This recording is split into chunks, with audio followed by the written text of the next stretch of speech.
Good day, everyone. Today, we're gonna tackle about development of motivation and self-regulation. Ang kanyang saklaw ay ang effective learning, kung paano natin mapalago ang ating pag-aaral sa ating araw-araw na mga activities and personal development, kung paano naman natin mapalago ang ating mga skills and abilities sa mga bagay na dapat nating gawain. Ano nga ba ang development of motivation? Ito yung nagbibigay ng influences sa mga individual performance, overall satisfaction, and productivity. Various theories have emerged to explain how motivation operates and how individuals can regulate their behavior to achieve their goals. Kung paano natin maabot ang ating pangarap sa buhay.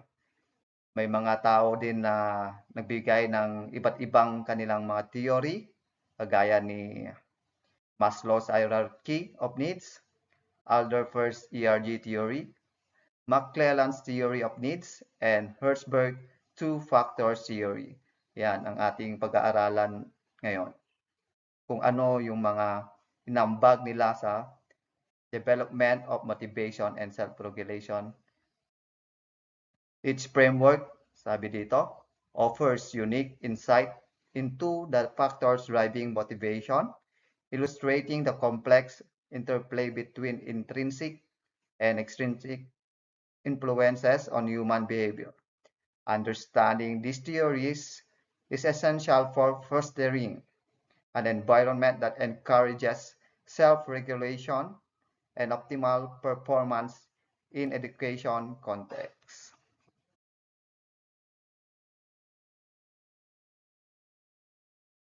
Ayon kay Abraham Harold Maslow, isang American psychologist na nag-create ng Maslow's Hierarchy of Needs, a theory of psychological health predicated on fulfilling innate human needs in priority, culminating in self-actualization.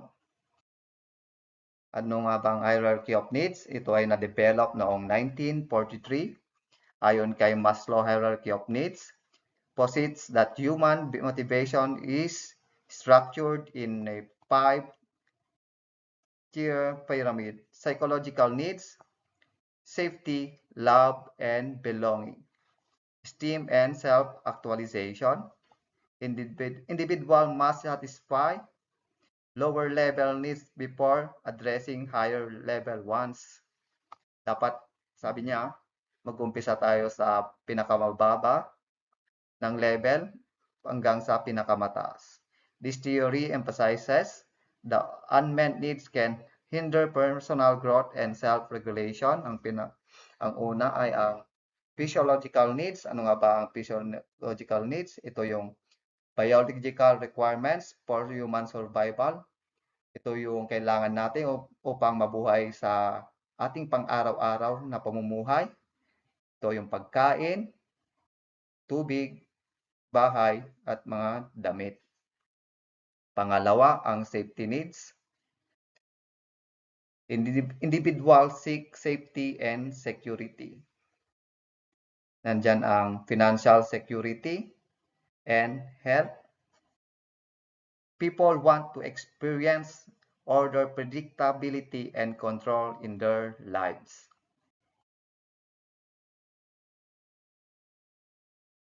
Love and belongingness, ano naman ito? Sa emotional needs for interpersonal relationships. Kapag sinabi nating interpersonal relationships, ito ang kung paano na tayo makikisalamuha sa ating kapwa. In terms of needs, kung may problema siya, dapat nandyan tayo upang maging active listening. Ating pakikinggan ang kanyang problema upang ganon makapagbigay sa kanya ng isang caring. Dapat magiging caring din tayo. Paano ba magiging care? Hindi lahat ng bagay ay ibibigay natin sa kanya, kundi mga verbal words ay nakakapag-care din sa kanya. Leadership, kung paano naman tayo sa isang community, kung paano tayo makakatulong, kung i-improve ang ating komunidad. dapat tayo ay isang magaling na leader. Motivation, magbibigay din tayo sa kung paano mag-motivate ng tao in terms of problems na dapat lagi lang siyang magpatuloy sa kanyang bawat direction o kanyang tatahakin or goals upang ma-achieve ito. Be responsibility sa isang tao ay dapat magiging responsibilidad tayo in terms of ating mga actions.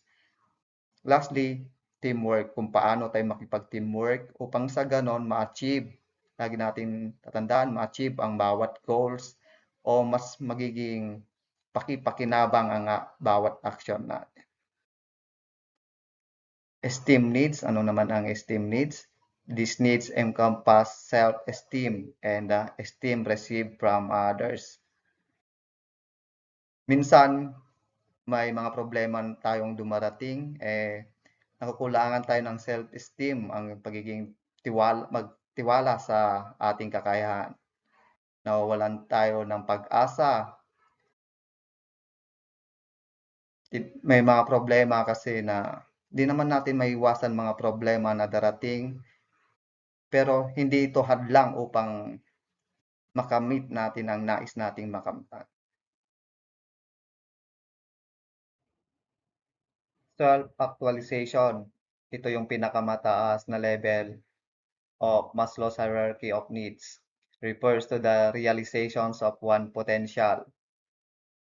It consists of self-accepting. Ito yung handa po tayong tumanggap ng idea ng ibang tao. Hindi lamang ang ating sarili ang ating iniintindi. Open and spontaneous. Kapag sinabing spontaneous, ito yung tunay nating nararamdaman. Di dapat nating sinasarili, kundi binabahagi din sa iba. Realistic. Mga aksyon natin dapat maging totoo tayo, hindi yung panay salita lamang. Responsible. Pagiging responsible lalo na sa ating komunidad. Tayo dapat ang magiging role model. Enjoy the journey, not the destination. Habang tinatahak natin ang ating pangarap, enjoy lang natin. Kahit na may mga pagsubok na dumarating, ay hindi dapat ito ang hadlang na hindi hadlang na na makuha na di natin makuha ang ating gusto.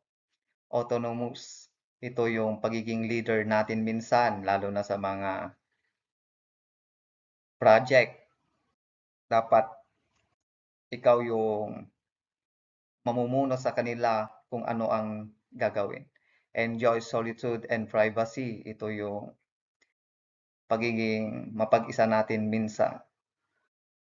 Ano ba ang implication ng ating daily life, ang Maslow's hierarchy of needs?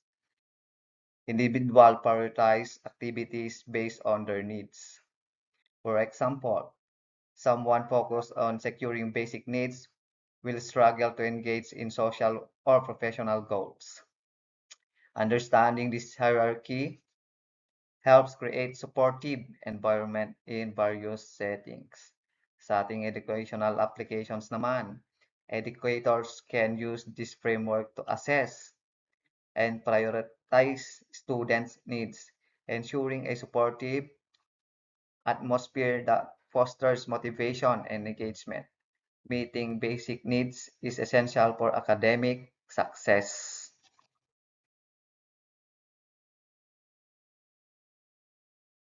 Ayon kay Clayton Alderfer's ERG theory, isang American psychologist, ERG theory is a motivational framework that simplifies and refines Abraham Maslow's hierarchy of needs. Developed in the 1960s, ERG stands for existence, relatedness, and growth. Unlike Maslow's linear approach, ERG theory allows individuals to pursue higher levels needs even if lower level needs are not fully met. This flexibility acknowledges the complex nature of motivation and enhances self-regulations. Existence needs. These needs encompass all material and physiological requirements necessary for survival. It consists of pagkain, tubig, bahay, at damit. Ito ang ating kailangan sa ating pang-araw-araw upang tayo ay mabuhay. Pareha sila ng theory ni Maslow ng physiological needs.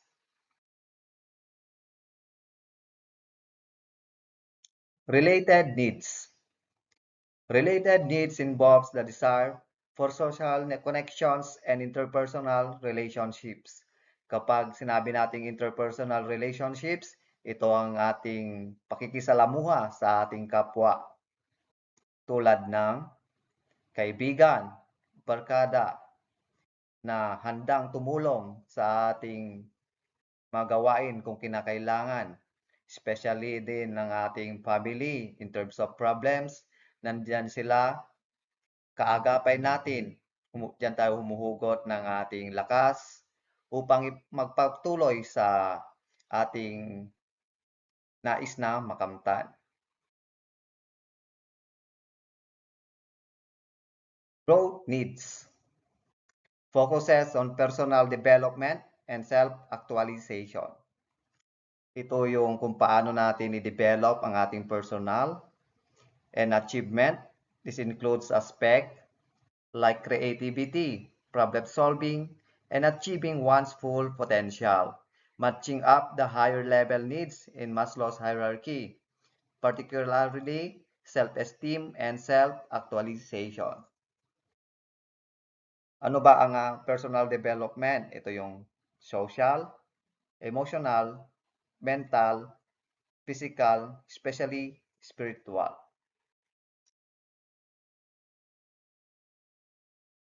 Maslow's hierarchy of needs versus ERG theory.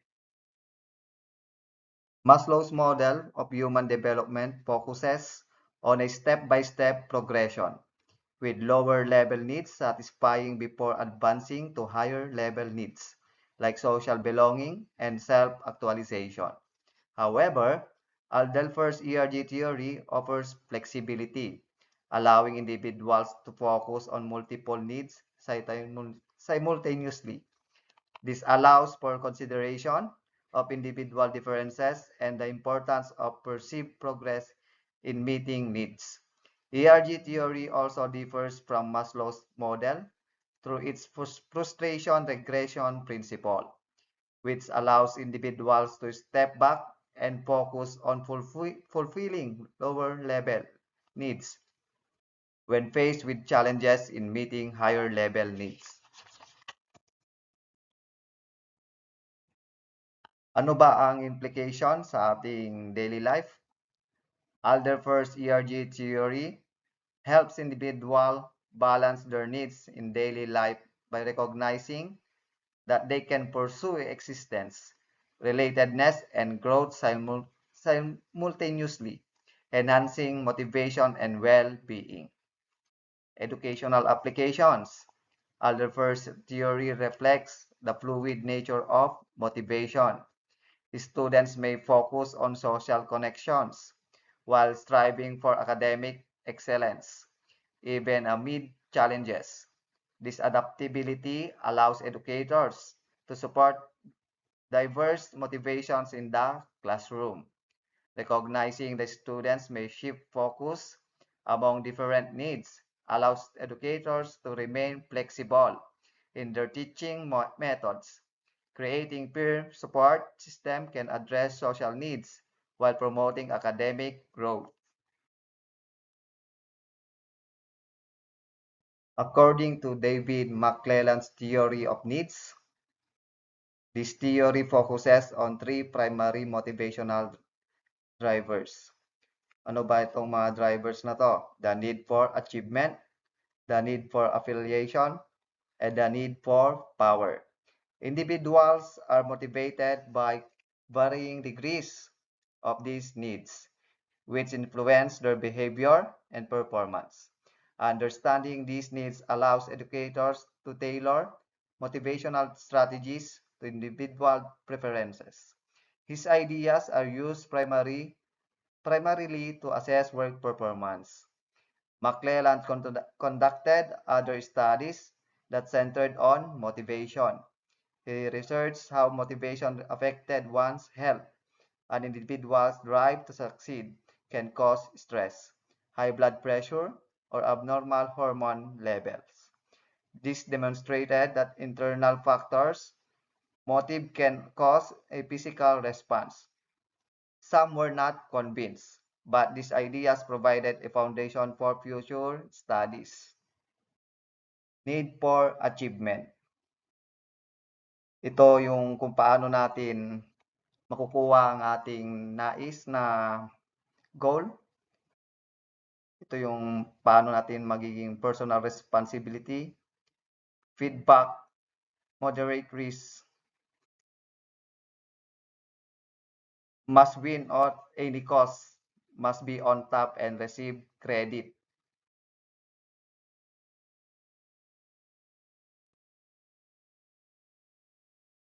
For affiliation, reflects a desire for social interaction, relationships, and belonging.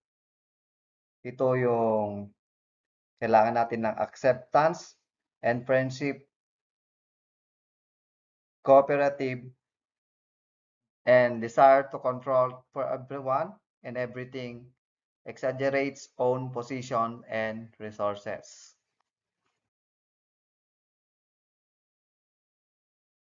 Need for power relates to the desire to influence. It involves taking charge and making an impact. People with a high need for power tend to make more suggestions, try to bring others around to their way of thinking, and seek positions of leadership.